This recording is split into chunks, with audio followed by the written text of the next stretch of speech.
To choose the right cut of meat for combination cooking, it is important to understand where tougher cuts of meat come from. In general, muscles that do a lot of heavy work, such as the shoulders, neck, and legs, are tougher because they move and carry the animal's weight. Even the tail is tougher as it is constantly moving.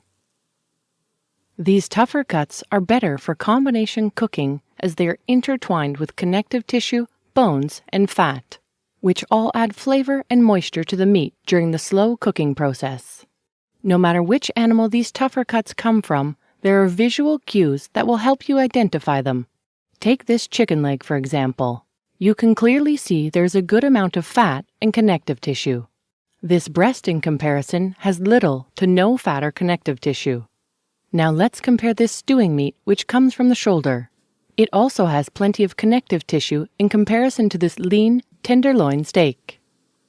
Same thing with this pork shoulder compared to a lean pork tenderloin.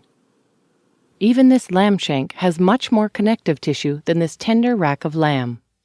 In all of these examples, the tougher cuts have plenty of fat and connective tissue, which are best when cooking meats for longer periods of time.